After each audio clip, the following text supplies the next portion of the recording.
Lamborghini Huracan Successor coming on August 16. The car will have more than 887 horsepower from a twin-turbo V8 hybrid setup.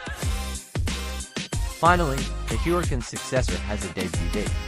Tucked into the press release about H1 2024 sales results was Lamborghini's announcement that its new supercar will be unveiled on August 16.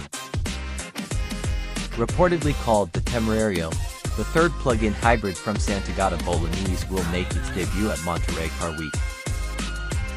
Unlike the previous Huracan and Gallardo, this newcomer is a full-on Lamborghini effort, as it won't be a twin to the Audi R8. The company, with the Raging Bull logo, is making so much money that it can afford to splurge on an all-new model without having to share the development costs with a model equivalent to the R8.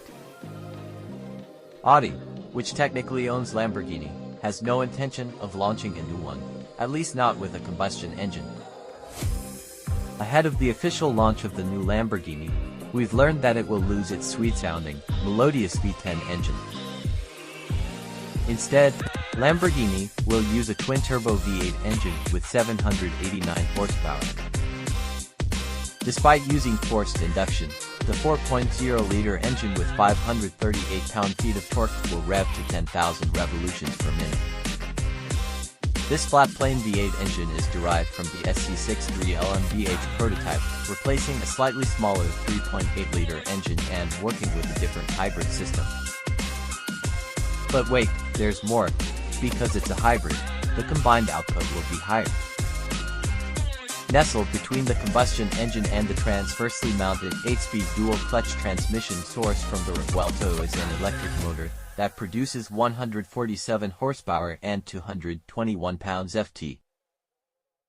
Other details are still a mystery, but we do know that the Temerario will have a 3-motor hybrid system. If it's the same as its big brother, that means one motor at the front and one at the back. In a post on LinkedIn, Lambo boss Stefan Winkelmann recently hinted that total power output will exceed 887 horsepower. That's already around 250 horsepower more than the most powerful iteration of the existing Huracan. But logically, the new supercar will gain weight after adding all those electric components. It's a necessary evil to reduce emissions and meet increasingly stringent regulations. Since we mentioned sales at the beginning, Lamborghini has been doing better than ever. Through June, deliveries rose 4.1% to 5,558 cars, setting a new record for the first half of the year. Existing orders for the Urus SE will keep the factory busy for about a year. That's despite the fact that the plug-in hybrid SUV was only launched a few months ago. The Revuelto is even more popular because the new orders won't be filled until late 2026. The last Huracan is scheduled to roll off the assembly line in December to be replaced by its new successor.